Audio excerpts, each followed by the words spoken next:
And welcome to the latest and greatest from Step Brother Sports, part of the Hockey Podcast Network and the Bills Mafia Buffalo fan base platform.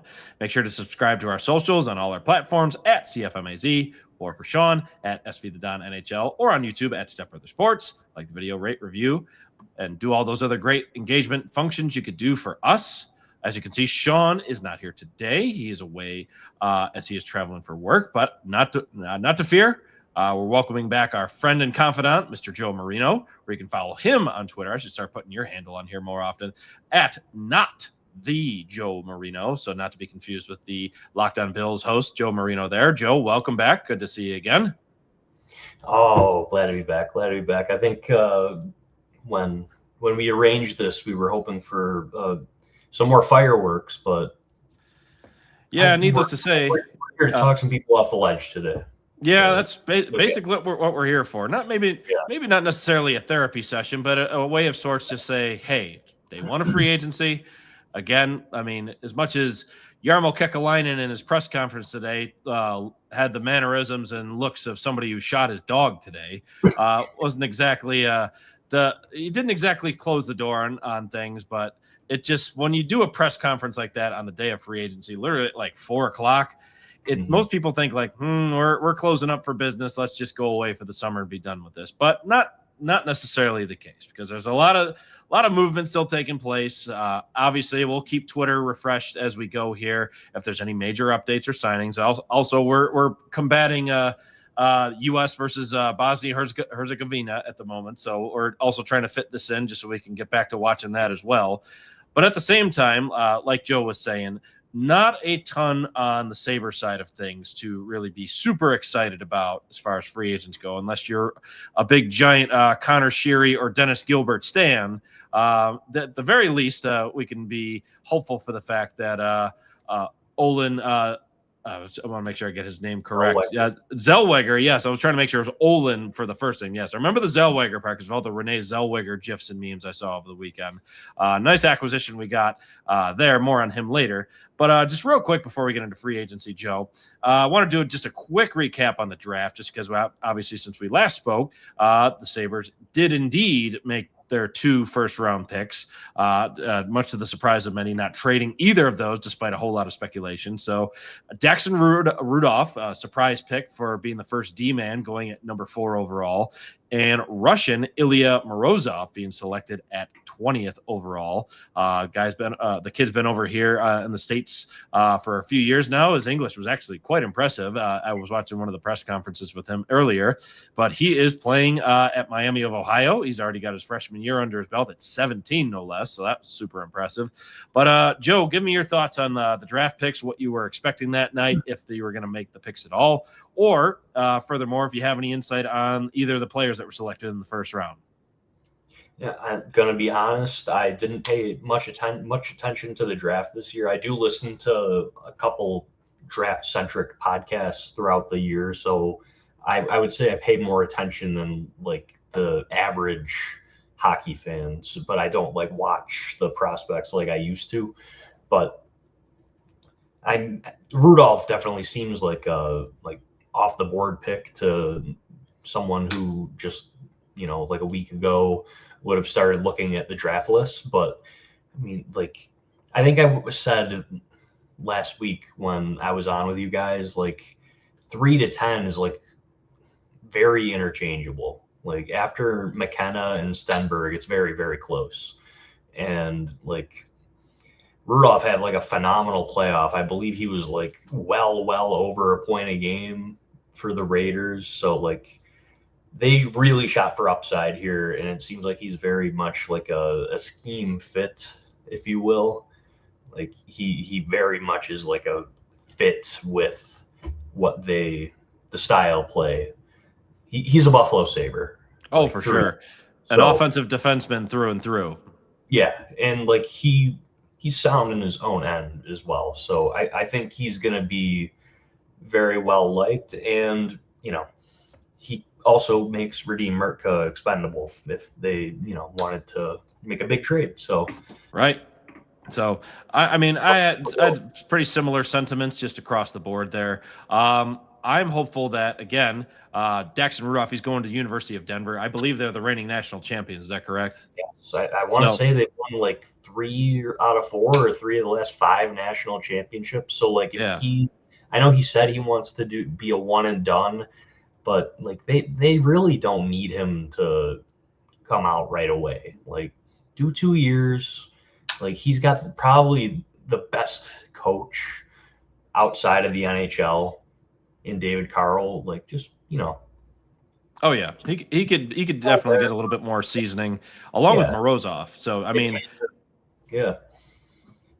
And Morozov's very young. I saw today that he said that he wanted to be he already had his freshman season finished already, but maybe he turns pro, but it wouldn't hurt him to do another year pro as well, or another year in college as well, just to. Oh, it looks like Steve Noble put a comment in.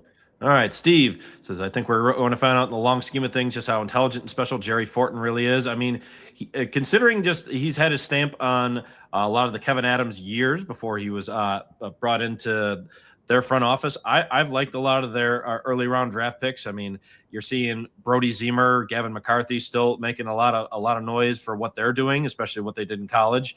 But then furthermore, I mean, you really just revamping the system even more so. I mean, you got Roseanne going to Winnipeg.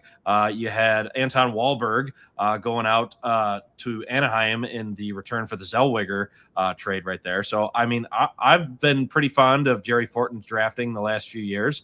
But at the same time, we'll see, just because how much of these guys, like Joe was saying, how much of these guys are going to be expendable at some point in the future, just because right now I wouldn't say logjam at defense at this point, but at the same time, you have a lot of young players. I mean, your top 3 are pretty much set in stone at this point with Dahlin, Samuelson, and Power, and then now Zellweger being input in there, and Crevier picked up last week. You got Connor Timmins, Zach Metza coming back. I feel like I'm missing one that was just picked up earlier today. And now we have Dennis Gilbert returning as a free agent. We already know how his play style will be, a little bit more physical. Gilbert's basically the Zach Jones replacement.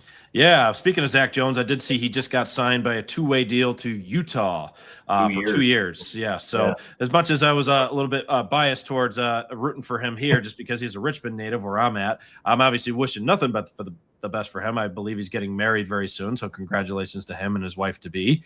But at the same time, I wish him nothing but the best out in Utah. So Mr. Zach Jones of Richmond. Just kind of going a little bit more into what we saw last week. We saw Bowen Byram literally hot off the presses getting traded last week to Chicago, but today he gets signed. He was arguably like the first one. Actually, he was definitely like the first one that people were waking up to today, more or less.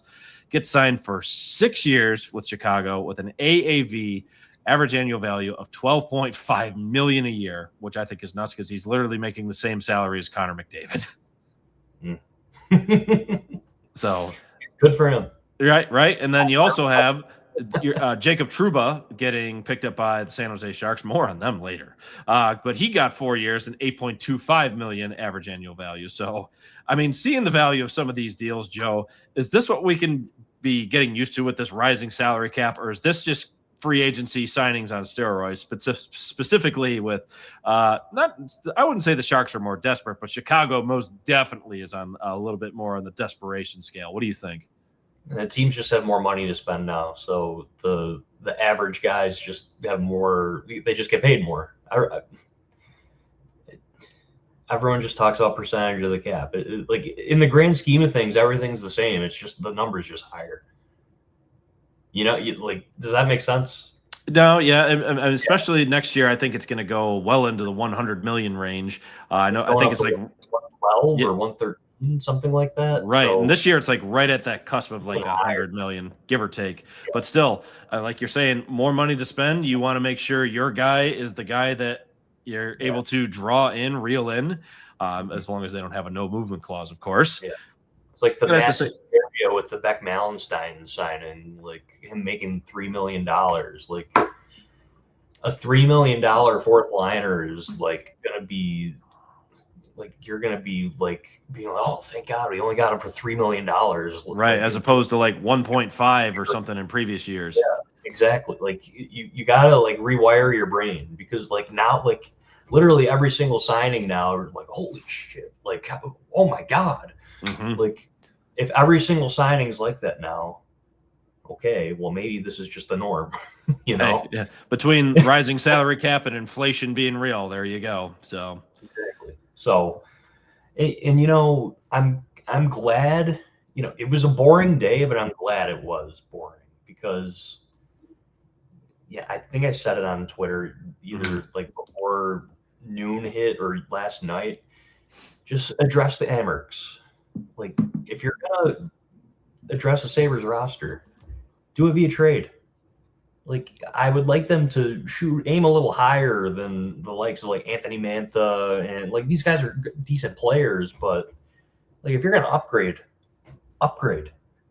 Like, go shoot for Marchenko. Go, you know, make a meaningful ad. Like, don't build around the bushes. Like, go shoot. You know? right. I mean, if they are going to actually go to Hellebuck, I mean, they got to talk Kevin Cheveldae off his rocker, basically, if he wants to get somebody like Zach Benson, who was literally just signed, like, get out of here with that one. I was just like, Yarmo rightfully hung up the phone in that situation. Like, credit to him there.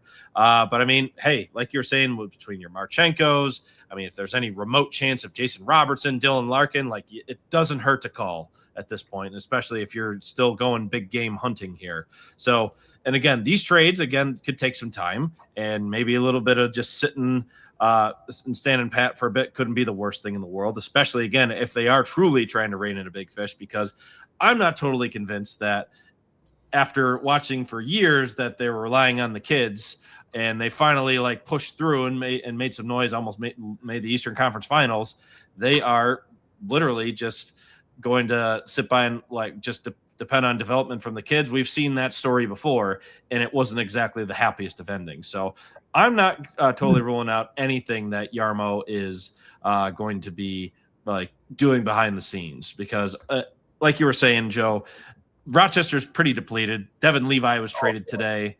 I mean, not that they don't have goalie prospects in the pipeline, but I mean, you had Zach Jones going, you have now Helenius just being promoted more or less to the NHL club full time now. Wahlberg. Yep, lost Wahlberg.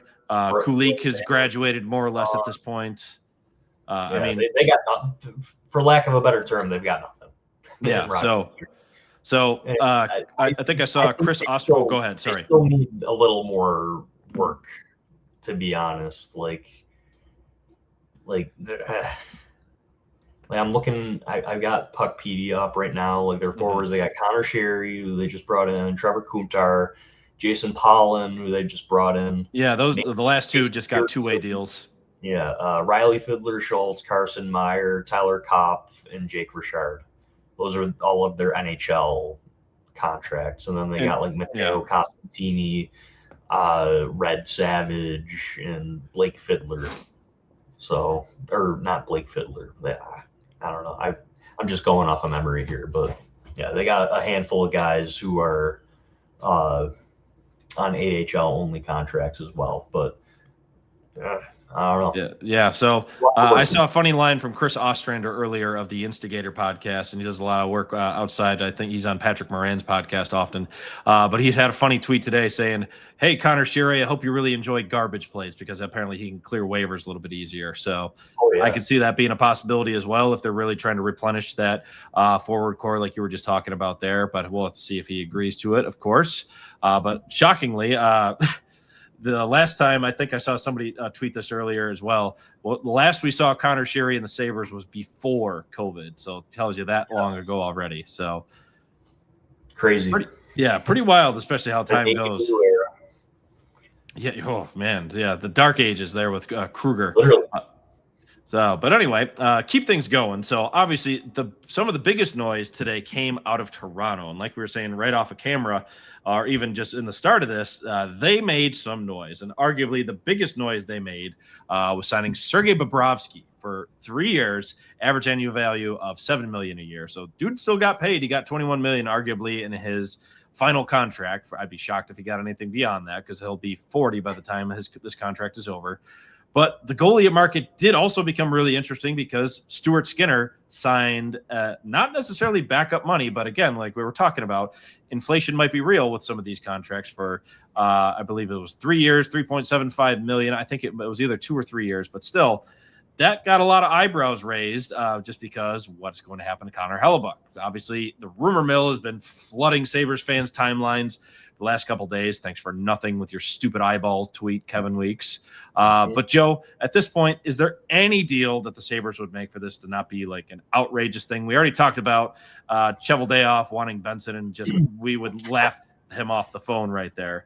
But give your thoughts on what this saga has really given us at this point, and if this is going to be something that the Sabres should do at this point, if they're really going to commit to this and pull the trigger to have this be their big move of the year. What would you see as how you would like this to be done? Because apparently this isn't going away.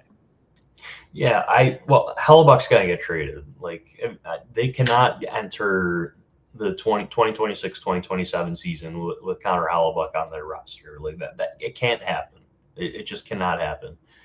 I wouldn't be surprised if Carolina is still lurking around in the background here. I don't know if you saw, but Frederik Andersen signed with the Oilers. Yep. For 1 year. So new goaltending tandem in Edmonton out there. So interesting to say the least, with Frederik Andersen and Devin Levi potentially. And Tristan Jarry. Yes, trio. That's right. Yeah.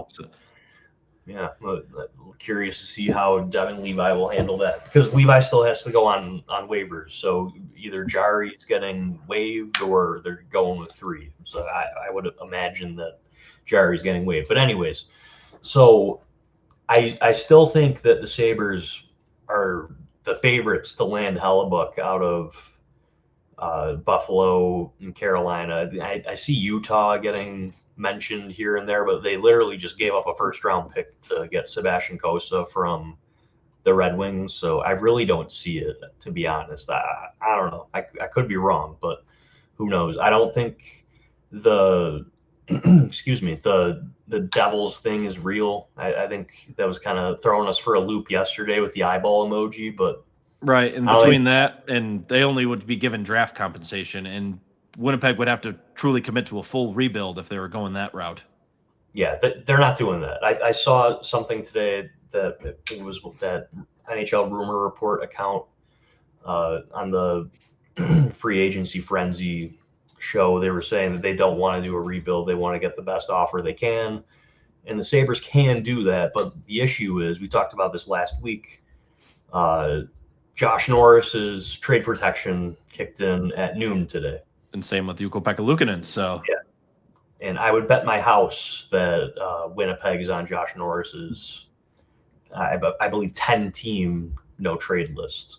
Now Ukko-Pekka Luukkonen, if he wants to be a starting goaltender, goalies can have a bit more of an interesting list. Yeah, so maybe Winnipeg is on his list, and they're like, hey, or he's not an idiot. The guy's on social media, I would imagine. So I'm sure they're like, hey, we have a deal for Winnipeg, or do you want to be a starting goalie? Right. Never forget when Luukkonen liked the palm trees meme, but from Saber Source. Shout out to that outstanding Instagram account and social media account. He does great work, always keeping people notified. But yeah, I remember he liked that one. That one blew up. Yeah. But Steve Noble chiming in again says, hard to add in free agency when you actually have 15 plus forwards, 9 defensemen, and 3 goalies. If we had less forwards, Giroux would be impactful, who is still a free agent as of today, and not to mention. Yes. Eventually, I'm gonna ask to share my screen because I want to put up a visual of. Should be able to. If not, eventually. But once we finish this Hellebuck discussion, I got something ready to show. But anyways, fire away. Yeah, I do think I would imagine Luukkonen would be receptive to Winnipeg to be a starter, but so. One thing that was kind of cooking up, you remember the Logan Stanley trade? Yes. Yeah, how could you forget? Right. So it was second rounder Jacob Bryson and Isak Rosean for Logan Stanley, Luke Schenn, and I think they gave us like a late round pick. So I don't think we got a pick, but so Winnipeg possesses Buffalo's 2027 second round pick. Okay. So hypothetically, Sabres give them sorry, throat. Sabres give them 2027 first. Winnipeg gives us the second round pick back. So we move down where Winnipeg moves up 32 spots in the draft. So that's a nice little added bonus. Right? Yeah. I'm going to mute myself really quick. Give me 1 second. Yeah, no problem. But while you're doing that, just continued thoughts on Toronto, because they were adding quite a bit today, and I saw a few different accounts posting on the fact that their forwards they're looking pretty dangerous, to say the least. And same with their decor. Not to mention they totally revamped in the last year their goalie room. Not to mention just having that new head coach bump potentially. So first line at the moment, obviously, things could change with trades, of course, because on that first line is projected Nyes, centered by Matthews, and then Nylander on the other wing. You got Tavares centering Gavin McKenna and Easton Cohen, Dakota Joshua, Sissons, and Jack Roslovic for the third line, and Bluger, Lorentz, and Duhaime with Max Domi being on IR. Their decor looking like Jake McCabe, Radish, who they just got in the trade from Tampa. At the moment, you have Morgan Riley alongside Chris Tanev, and you have Andre and Oliver Ekman Larson on their third D pairing, with Bobrovsky as the presumed starter, Anthony Stolarz in net, and Hildeby being their third goalie option there, and new coach Jim Hiller. So again, Toronto, they're really revamping that team, and they're not going down without a fight. So I mean, they were definitely restocking today for sure. No one's going out without a fight, to be honest. Detroit even had a pretty decent day today too. But back to the Hellebuyck stuff. Sorry. So my thinking was the first and second round pick swap. We get the second round pick back. Winnipeg gets the first round pick. We get Hellebuyck. They get Ukko-Pekka Luukkonen. So that's like the simple part of the deal. And then we got to make up the difference here. So Mertka, I feel like that's reasonable. Like you said, expendable now potentially. I mean, he apparently already was expendable earlier at the trade deadline when they were trying to get Parayko. So yeah, they drafted Rudolph 4th overall. And then as far as right-handed defense prospects, not even factoring Rudolph and Mertka in here, they got Kleber, who they're very high on, Sturback, and they have McCarthy. It's 3 other guys, not even factoring in the 2 top 10 picks. Hey, can't forget Ryan Johnson. He's still in there as well. So yeah, he can play the right side, but he has to go on waivers. So who knows if he's going to survive training camp or not. But so I think Mertka, and then I think a forward of some sort has to be in this. I don't know if they're going to trade McLeod. That would really mess up the center depth. I saw Pat Moran and Chad DeDominicis have a conversation on Pat's pod last night regarding I was watching that. That's what really, basically what they were saying was, who was it? AJ Greer getting paid essentially what Ryan McLeod's getting paid. Right. Just because, again, too good of a contract. Why the hell would you trade that? Right. Because if you're counting on Josh Norris to stay healthy, 1, that's foolish. 2, McLeod has shown that he's got obviously great penalty killing. He can still have the speed on there. Hopefully he can just be a little bit more consistent this year. He had a lot of dry spells this year, but if you put him on the right line with the right wingers around him, I think he can really produce a bit more, especially if you're going to more or less promote him at this point. But then you're counting on Hellenius, and whether it is Sam Carrick, who knows, with Peyton Krebs on that 4th line, not to mention, who am I missing right now? That was potentially 4th line center. Malenstein, I think, has played center at some point on that 4th line. So, I mean, got a lot of options there. But if you're really taking out McLeod as one of your centers, I mean, obviously it's not the strongest group of centermen at this point, but taking him out would really put you in jeopardy, because you don't know what kind of version of Yuri Kulik you're going to get back next year. So it's really tough to say. And I'm glad Chad really laid it out for a way for everybody to understand how important he truly is. But I mean, you've seen Jack Quinn's name come up a lot in the forward potentially getting traded. I mean, I could see that being very likely. He has I believe 3.5 or 3.75 million cap hit or somewhere in that range. So too. Yep. the next year. Right. And I mean, he's a Canadian boy. I mean, obviously at the same time, you say what you will about Winnipeg, but I mean, everybody always likes being able to play for their home country in some capacity there. I mean, he'd still have some familiarity with some guys that he's known with. Bryson, Roseanne is there. And then in theory, if this trade would go through, Luukkonen would be there as well. So not like he'd be just going there by himself. But again, this is all speculation. We know nothing, absolutely nothing. And very much so, like we said, irons could still be in the fire for any potential trades. Like we said, we're just trying to serve the purpose to everybody tonight to say, hey, just because day one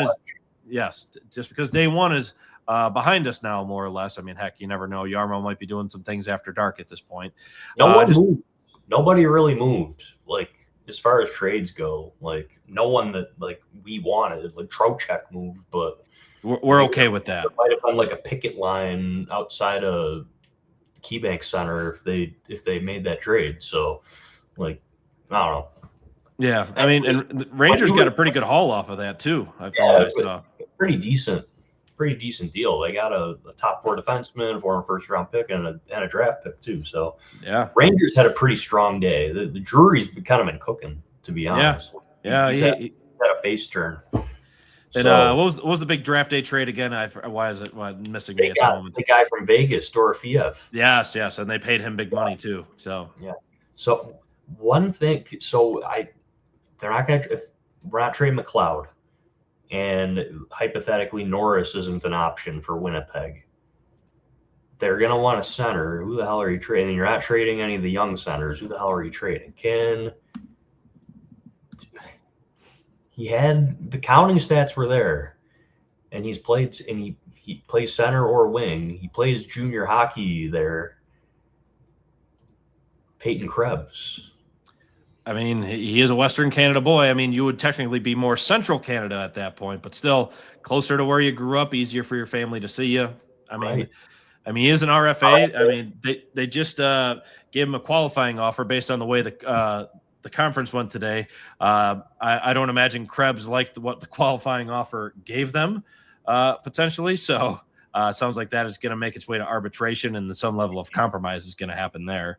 But still, we shall see on what the next steps will be, because again, tomorrow is another day with still plenty of free agents left. Lots of speculation that Pat Kane might be coming to Buffalo from, I believe it was Jordan Schmaltz. Yeah, Jordan Schmaltz. So who's not exactly the most reliable insider of sorts, but at the same time, I mean, there's some smoke on it, so we'll see. I mean, we were talking about this earlier, I believe off camera, but if you're looking to maybe improve the power play, sure, but you raised a good point, Joe. When you have a system in place, it's hard to really adapt to that already, especially if Kane's used to play in a certain way and now he's trying to adapt to a new system. We'll see if him quarterbacking it would still potentially be the case if he was signed too, of course. One big thing I saw today was a big signing by Washington once more. They've had a heck of an offseason so far as well. The Boone Jenner signing. He got a pretty hefty contract as well, probably to be that either third or fourth line center for them going forward, because he could have potentially also been a power play option. But now, again, he just got paid once more for a multi-year deal. Yeah, I saw that Darren Dreger was kind of speculating that this might be the end for Ovi. Which would be nuts. They got Tuck, they got Kyrou, and now Boone Jenner. Like, I don't have their cap figures in front of me, but man, I don't know. And it's shocking just because, again, like I know he's not one to have much like pomp and circumstances, wanting the spotlight on him or anything like that, but it would be a very quiet retirement. And I wish that wasn't the case, because he absolutely should be celebrated as a player, of course. I mean, obviously, if and when it does happen, I'm sure that would be the case around here, but that would be a shock nonetheless, just to see him just kind of go more or less out quietly like that, especially not making the playoffs last season too, which would be unfortunate. Just to transition a bit here, I'll go ahead and talk about today's sponsor for the show, and that would be DraftKings Sportsbook. So, as we were talking about a little bit last week, our futures for the next year's Stanley Cup champions, the odds are up right now. Florida still sitting at a pretty plus 750. Carolina Hurricanes tied with them, though, so some Eastern Conference powerhouses there. Colorado Avalanche at plus 800. Our Buffalo Sabres sitting at plus 2,500, so right in the middle of the pack there. But just for fun, if you're looking at for the highest odds, you have a tie between the Vancouver Canucks and the Calgary Flames there at plus 50,000. Hey, all you need is $1 and a dream there, folks. But anyway, new DraftKings customers sign up with the code THPN, spend $5 to get $200 in rewards within 21 days. And not to mention the fact that the DraftKings Sportsbook app is now available in all 50 states and includes all markets. So that's code, once again, THPN. In partnership with DraftKings, the crown is yours. So let's kind of keep it rolling a little bit more, Joe. Just taking a look at, again, the league as a whole. Talked about that, but some of the departures we already mentioned. Devin Levi left, so truly changing up the dynamic of that Edmonton goalie core. We didn't talk too much about Alex Tuch just because it was more or less a foregone conclusion he was leaving last week. But him going to Washington, like you said, is a big change, and obviously they're paying him big money, $10.5 million. He got the 8th year off the sign and trade. Sabres get a 3rd-round pick for next year. Luke Schenn going back to Vancouver today. I think he just signed a 1-year deal. It's probably like a right off into the sunset deal for him. But like you were saying before, the biggest signing recently for the Sabres for their free agent, pending UFAs rather, was Beck Mallenstein getting that 6-year deal. What's more shocking, I think, is that he has automatically in that very first year a no trade clause, which I found very surprising. But then every year after that, he has a modified no trade clause. The no Canada clause. Very interesting. Trade list. Yeah, very interesting to say the least there. But then, like we said, we mentioned Peyton Krebs potentially going to arbitration there, and then Olin Zellweger too, of course. I'm really high on him after reading a lot more about his analytics. I know Jay Fresh Hockey posted a lot of his analytics and charts right there to kind of give you an idea of what he's like as a player. I mean, very much an offensive defenseman, kind of in the vein of Bowen Byram, but a lot of his deeper, fancier stats indicated that he's a little bit better defensively. So what do you think, Joe? Hey, nothing wrong with getting a Walmart version of Bowen Byram to replace the $12.5 million man. Right, for a quarter of the price, no less, and also a few years younger. Yeah, so. Exactly. I've liked this guy for a long time. So I think he was like 2 picks after Prokhor Poltavov. So hey, right or wrong, I don't know. So I'm excited. They got options here. You can play the right side, you can play the left side. If they want to put him with Owen Power, if they want to put him on his own pair. If they want to put him on the second power play unit, like they got options here. I think the Anaheim Ducks made a pretty big mistake here. And fun fact, this guy was basically like a generational junior player. He was like in a massive WHL trade. He was traded to the Kamloops Blazers from the Everett Silvertips. And in that trade, just so happened to involve a 1st overall pick. And that 1st overall pick turned out to be Landon DuPont, who's going to potentially be the 1st overall pick in the NHL draft next year. Hey, there you go. So, hey, he is worth something. Like the junior trades where they trade like 17 picks. Like Kamloops traded like a first like 2 years from now, and it just, they were the worst team in the league, and it just turned out to be, the year that DuPont was eligible. So, yeah, so that's some random lore for you on this fine Wednesday evening. Hey, and the 1st of July, no less. But at the same time, I like we were already alluding to before, I'm pretty high on Zellweger at this point. I'm looking forward to when he scores goals, all the you had me at hello GIFs or memes that get posted when he scores, probably, which I think will be highly entertaining. But just to kind of keep things rolling, as we were kind of saying off camera, we wanted to keep this one short and sweet and just kind of say like, hey, free agency's not done yet here, folks. We want to make sure that obviously, again, Yarmo had his presser today, but not to say they are done by any means. I mean, take it for what you will for GM speak or any grain of salt saying that they're always open for business to improve the team, but blah, blah, blah, making the cap work and right fit with the room and what have you. But still, like we said before, trades can still happen. I mean, if you remember once upon a time when Jeff Skinner was traded, that trade didn't happen until August. So things can happen. But Joe, any remaining thoughts on other Atlantic teams or teams out west that you think had a really outstanding day? I mean, I mentioned the Maple Leafs earlier. The Florida Panthers look to be a geriatric goon squad by the time all their contracts are going to be up by when they're all said and done. But any teams that kind of stand out to you just at this point, from whether it's the Atlantic, the Eastern Conference, or anybody in the West? I just thought the Gudas contract was hilarious, but are you guys able to see the screen that I'm sharing right now? The Puckpedia?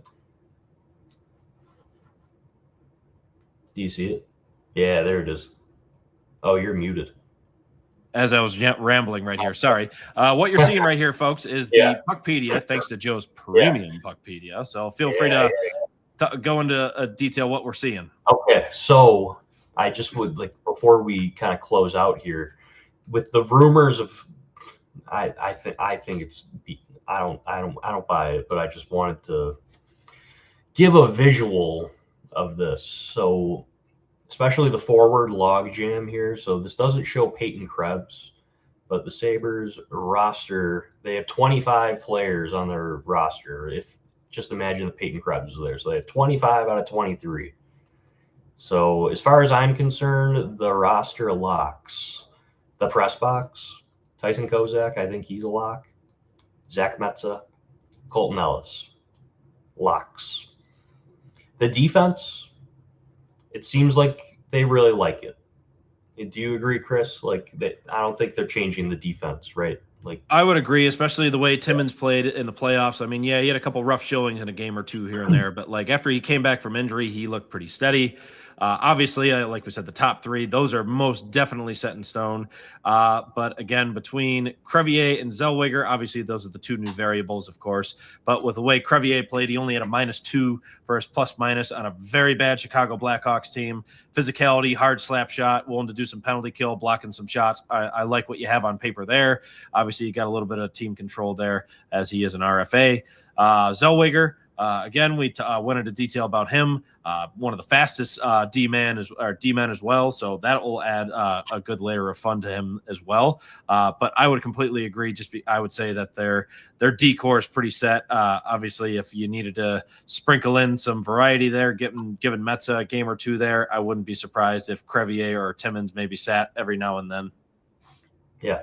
So I think the press box set. I think defense is set. Goalies, I think we're going to make a mock trade here just for the sake of it. Because do you think the Hellebuck thing's going to happen? I think it's going to happen. I mean, if it's refusing to go away, you're not seeing much on it. I mean, I'm willing to say it could happen. And I mean, honestly, like there are a lot of opponents to the deal right now because of, the age, the cap hit, blah, blah, blah. I think it would really fire a lot of people up if they got somebody of his caliber on the team. Say what you will about last season, he was hurt and he had a kind of a crappy team around him, even though they had a little bit of a late season push towards the end. He had a knee surgery last year too. Like, yeah, let's not ignore that fact. And I'm pretty sure he came back like quicker than he should, just so he can play in the Olympics. Like, that's a pretty key component to. And obviously that paid off quite well for him. Yeah. So I don't know. Goalies can play well into their late 30s, so I'm game. Like, they're not gonna. Constantinius is not going to be in this deal. I don't think Ostlund is going to be in this deal. Like, every time Yarmo talks, like, he is like, the young guys aren't going to be in any of these trades. Like, don't worry about it. Like, I think that's why people are so like staunchly against it. Like, $8.5 million. Like, we talked about the cap increase. $8.5 million is not that much. And at the same time, they could make Winnipeg, in theory, retain some salary for the year, and then obviously have it be fully off the books. But it really is not that much. Like, not to mention what you'd be sending back in UPL. It offsets, like you were just saying. Like, it offsets so much. Like, you're only going to have 2 extra years, and it's basically it cuts it in half, essentially. I don't know. Okay, so we got Hellebuck and Luukkonen. What are we adding here? First round pick. So we have a 2027 first. We're going to do Mertka. And then I think we said for a forward, we'd probably go with somebody like Jack Quinn. Jack Quinn. We want to put Krebs in there too. I mean, if they put Krebs and Quinn, I think that'd be a little rich, but at the same time, you're opening up that space. Round pick go back. Yeah, that would, in theory, bring the second round pick back. And then, in theory, if the Sabres did want to, they could trade both of they could trade that and maybe that extra third rounder to get them potentially in the late first round of that year. Yeah, exactly. So, yes, yeah, there you go. So that would give them a second and 2/3, and then, yeah, who knows? Maybe they can get back into the first round if that's something they want. So Connor Hellebuck, they got their second round pick back. Ukko-Pekka Luukkonen, Mertka, Jack Quinn, and the rights to Peyton Krebs, and then the first round pick. So basically, it's the Jets move up 32 spots in the draft, if you want to put it that way. Submit trade. And like Steve Noble was saying in the chat earlier, I mean, 375,000 cap change, so they clear 375K here. And you could, in theory, sign one of these other guys who are free agents, whether you are a staunch supporter of Patrick Kane or you want somebody like Claude Giroux or some other similar move, of course. At the same time, you would still have a little bit of play money, even if you wanted to necessarily do that at the trade deadline. So, in theory, your new lines would be right here. You have Josh Norris centering Tage Thompson and Zach Benson. Oslin centering Yuri Kulik and Josh Doan. Sounds like a very fun line right there. McLeod's centering Konsta Helenius and Jason Zucker, which I think it has, based on what we saw in the playoffs, a recipe for some fun right there. And I am still pretty high on Sam Carrick, especially for his ability to win some faceoffs. Danforth, I believe, he still has another year on his deal. Hopefully he can come back nice and healthy. Got the Malin Goat over on the other wing there. We already talked about defense. And then in goal, you got Hellebuck, Lyon, and Ellis. And if you are going to be somebody to keep the 3 goalie rotation going, but still giving Hellebuck a pretty good lion's share at this point. I mean, especially if you're trying to preserve him for the playoffs, you could really work in Lyon and Ellis pretty handily just based on the way the system worked out well this year. So it's a great goalie trio. Oh, honestly. Yeah. And Elliot Friedman's like speculated if they do get Hellebuck, like it ends the 3 goalie rotation. I'm not interested in that at all. And like Pat Moran and Chad were kind of talking about this yesterday on their show. It was a great show. If you're able to go back and watch it, it's definitely worth a watch/listen. And Chad is very plugged in. I know he's got some sources that he utilizes to check in on who and what the Sabres are targeting. So always check out his great work over at Expected Buffalo as well. Yeah, if okay, let's say Hellebuck goes down, and then Lyon goes down, and then you're down to you got Ratzlaff and Topias Linen, who I don't quote me if I'm wrong. Do you trust these guys? Not necessarily, but at the same time, Lenin, or I think it's Lenin, however the heck you say it. I mean, he's kind of been marinating for a while. He was the first goalie selected in the second round of that draft year. So his first goalie selected overall, but an early pick of the second round. So he's got some potential pedigree to work with there. So, but that's probably who they're going to be rolling with in Rochester next year. So, I mean, but like you said, a lot of those AHL only guys are going to be the ones that are going to be getting the time in Rochester for sure. But still, I mean, they go with this too.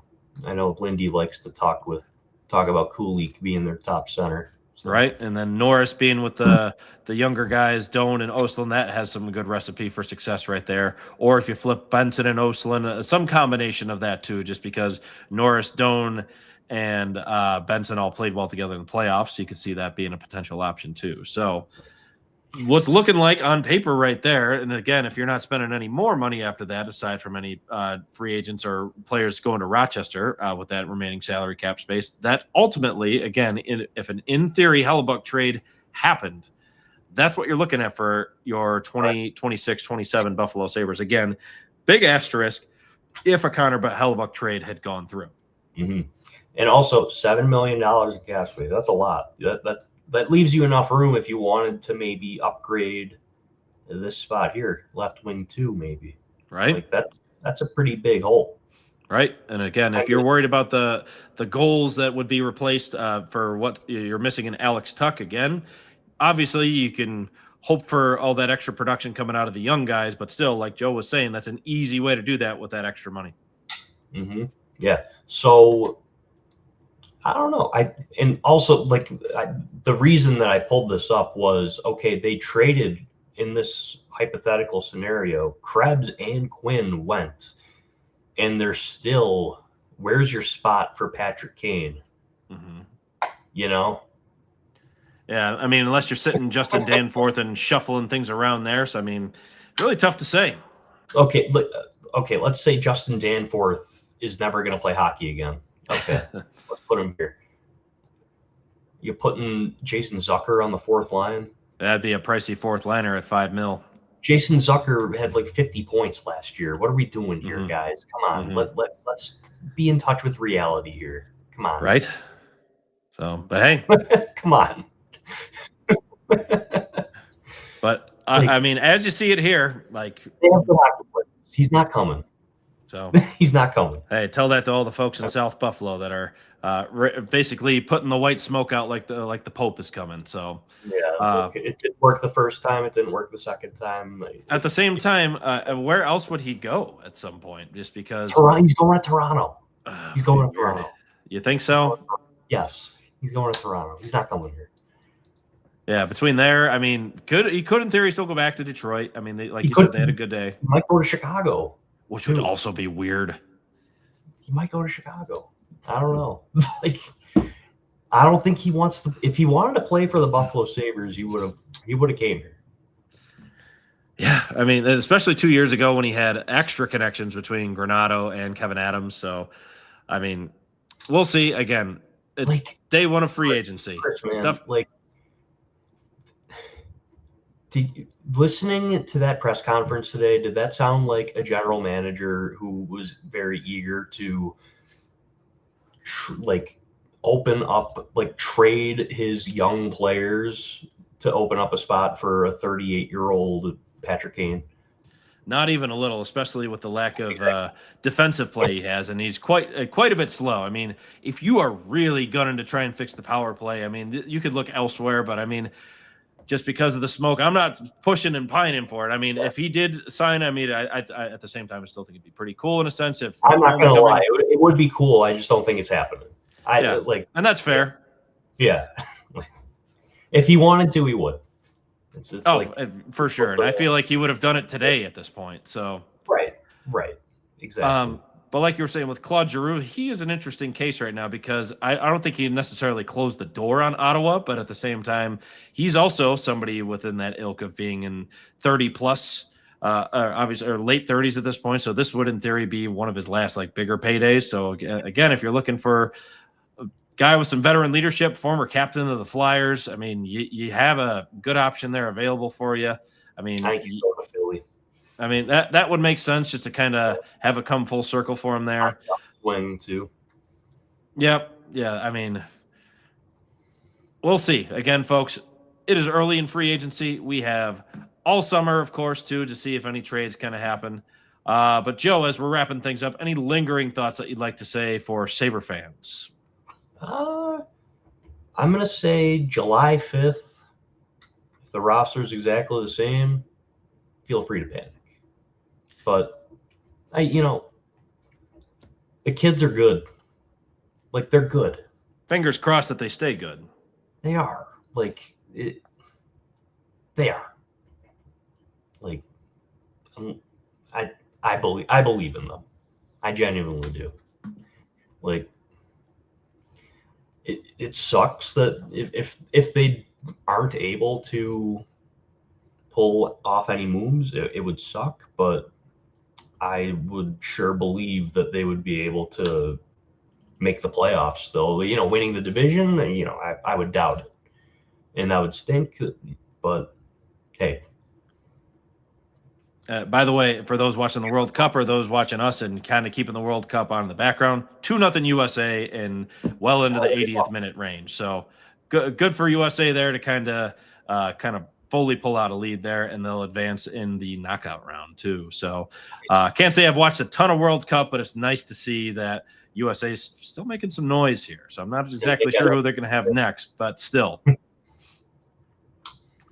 Yeah, I do think they'll make a move, though. Look out for those Columbus guys, Marchenko and Voronkov. Yarrow name dropped both of them today, too. That also has a pretty good sign right there, considering he has connection to Marchenko. So, yeah, I think Voronkov is more realistic. And Voronkov was getting healthy scratched like all the time towards the end when the old man took over. I forget his name. Jeez, what the hell is his name? Oh, dude. Why am I? His name is. I know. I could picture his face, but I know exactly who you're talking about. It'll come to us as soon as we get off camera. Yeah. But he was getting healthy scratch all the time. I feel like they could probably get him for a very reasonable price. He, body type wise, power forward. I don't know, Alex Tuck replacement. If you want a little bit of that grit and sandpaper, of course, too. Yes. And if you're like, what infuriates me when they're talking, replace Alex Tuck, and they're talking Patrick Kane, like, dude. Antithesis, really. I cannot think of like an opposite like style of play of Alex Tuck and Patrick Kane. I mean, he checks a couple boxes at most, but the defensive portion of Alex Tuck, you're not getting that. And come on. Ugh. Yeah. Sorry, guys. I'm sorry. No, that's okay. I mean, again, we both agree it would be cool, but at the same time, you could do better. And I mean, that's not to mention the off-ice stuff that can kind of raise a few eyebrows of people doing that, or going down that road too. Yeah. But either way, that'll about do it for us tonight, folks. For our over 1,000 viewers, appreciate you tuning in for getting a good Sabres fix, despite it being a pretty slow day. But at the same time, we'll keep some good content flowing for us as offseason really hits a lull by next week. It's been a busy couple of weeks for the NHL between the Stanley Cup, the draft last week, and now free agency just coming in a full headwind here. But things will really slow down, I think, like Joe was saying, probably by this weekend when most of the big name guys will be signed, sealed, delivered. But don't forget, July 18th, which is just over 2 weeks away, Sean and we will be at MafiaCon because, again, not to mention the fact that the Bills, while they are in the dead of their offseason as well, they are just a couple weeks away from going to training camp. And we'll be there to hype it up with Del Reed and the rest of his team with 26 shirts to have another awesome time at MafiaCon. So be on the lookout for us there as we are still doing, before we still do some shows in the meantime. With that, we'll go ahead and wrap things up. Joe, thanks again, as always, for being here to help just ease the mind of some fans in the Saberhood here, and for also just giving us a good idea what to look for with that lineup graphic that you're able to have for us, too. Oh, yeah. Shout out to our friends at Puckpedia. Hey, they're doing what that Cap Friendly was able to do for us, but until they were wrongfully taken away by the Washington Capitals a couple of years ago. Yeah, right? What do you need that for? But at the same time, Joe, thanks as always, and I'm sure, folks, you'll see Joe again in the future. But we always appreciate his time. But as always, as we wrap things up, let's go Buffalo. Take care, y'all.